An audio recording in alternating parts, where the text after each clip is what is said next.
Hi guys, good afternoon. Welcome back sa ating vlog. So ngayon it's Monday afternoon. Kakatapos lang ng trabaho ko. Punta ako dito sa sa registry malapit sa amin. Bale mag-renew ng rehistro nitong sasakyan. Sa pa naman siya, sa February 29 pa naman yung expiration date, pero mas mabuti ng mas maaga na natin i-renew na para walang maging problema. Kaya eto, dito muna ako nagpark sa dito sa may Goodwill, sa may open parking, kasi dun kasi sa registry mukhang walang parking dun maliit lang kasi yung area, yung sa paradahan, tas andun pa yung mga sasakyan nila para sa sa mga nagro-road test, yung ginagamit sa pang road test. Kaya mahirapan ako mag-park dun, so lalakarin ko na lang, saglit lang naman to, siguro mga 3 minutes. Ayan, so eto, hawak ko na yung rehistro. Tsaka di ko alam kung pa, first time ko magre-rehistro ng ng sasakyan since ilang buwan pa lang naman sa akin ng sasakyan, siguro more than 6 months, 7 months na ata, parang ganun. Kaya eto guys, samahan nyo ko, malalaman ko rin kung magkano yung presyo ng pagparehistro.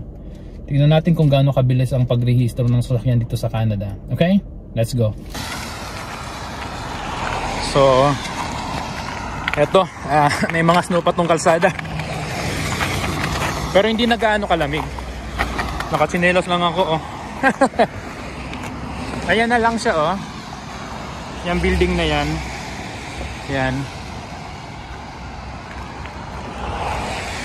lapit lang. Kaso ito lang, medyo maputik pa tong kalsada.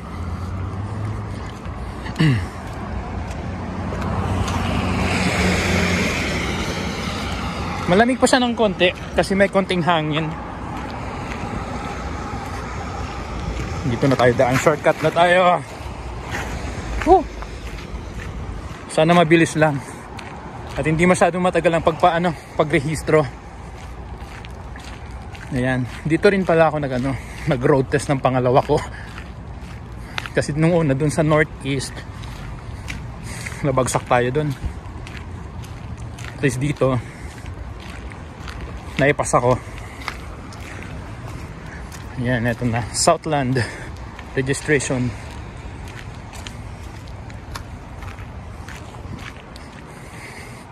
Ayan, konti lang yung paradahan kasi nila dito, tas may oras lang, kaya mahirap na. Dito na tayo. Alright guys, tapos na tayo. So mabilis lang. Pagpasok ko pang 31 pa lang yung pinaprocess nila. Ako pang 41. So mabilis lang kasi yung counter nila or yung window is ata parang 6 yung nagpa-process.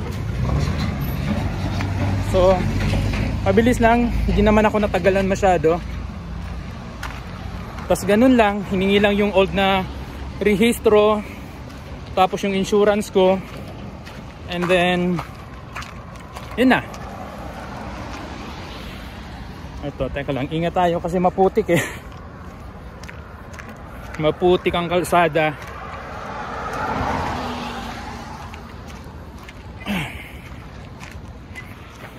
Right, takbo.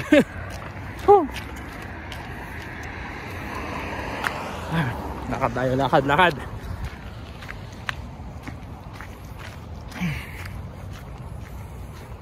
Okay,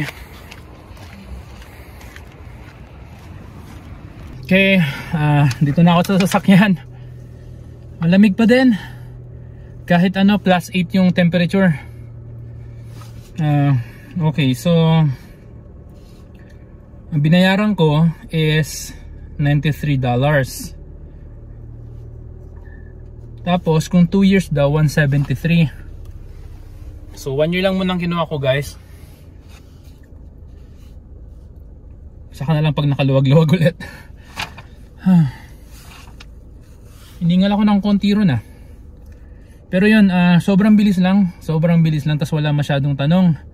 Akala ko nga hingan pa ako ng kung ano ng documents So pinakita ko lang yung ano, yung rehistro tsaka yung insurance. Abot ko pa nga sana yung ano ko, yung driver's license, sabi hindi na. Di na daw required.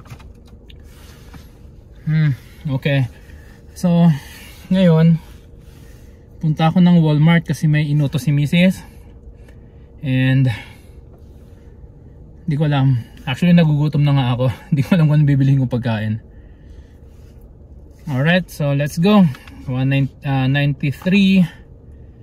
And yeah, doon ako nag road test kasi walking distance lang dito sa bahay din namin. Yung road test ko naman, pangalawa yung andito, kasi yung una ko nung nasa northeast pa kami nakatira, doon nabagsak ako doon kasi nag-ano naman ako, paano ba yun, brush up ba yung tawag nila doon, no? Parang brush up, yung mag-driving ka muna ng for 2 hours, then kung sa tingin mo ano ka, kaya mo mag-drive na talaga, pwede kang dumiretso. Yun ang ginawa ko. So ang dami ko palang ang dami kong hindi inaral nung time na yon, as in wala, bagsak talaga ako. So paglipat namin dito sa southeast, dito na ako nag road test. Buti naman nakuha ko ng once lang dito sa lugar na to. Once ko lang siya nakuha. Ayan, so sinasabi nga nila na driver's license ang pinakamahirap na ID na makuha kasi halos karamihan is nagbabagsak. Kahit driver ka sa atin or sa ibang bansa, dito iba rin talaga. Maano sila sa road signs. Mabusisi sila. Yung speed limit, pag sobrang mabagal ka or sobrang mabilis ka ng konti, yun, ini-score nila yun, pwede kang mabagsak doon.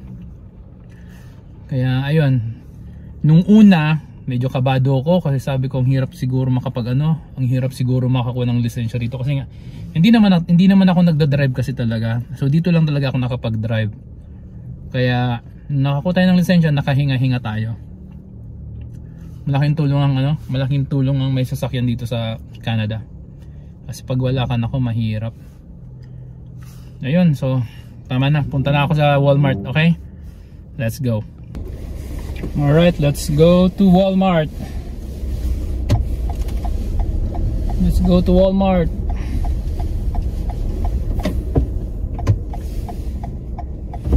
Stop. Kabilang side lang yung Walmart. Sa kabilang side lang.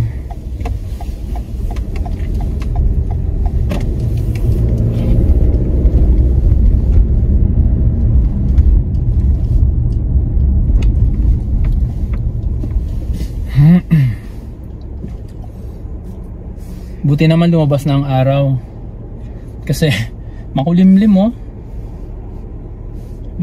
ang kalangitan. So maraming yung si Mrs. nga pala gusto rin niya mag-take na ng knowledge test para makakuha na rin siya ng driver's license. Ewan ko kung kailan niya paplanuhin, 2024 na. Pero yun na nga guys, kailangan talaga dito na dalawa or parehas kayong mag-asawa may driver's license na nakakapag-drive kasi mahirap pag isa lang ang pwede mag-drive tas hindi available. Kailangan matuto rin mag-drive. Dito talaga masusubukan. Kung sa Pinas takot ka mag-drive, dito masusubukan ka talaga mag-drive kasi kailangan mo required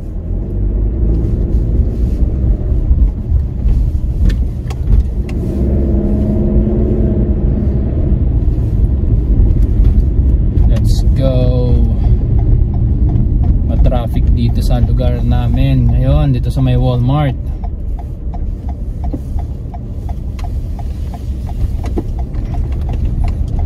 Okay,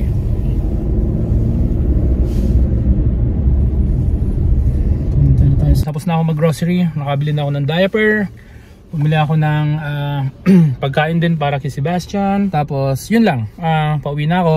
So guys, thank you and please don't forget to subscribe sa Team Martina Vlogs, okay? Thank you guys. Bye for now.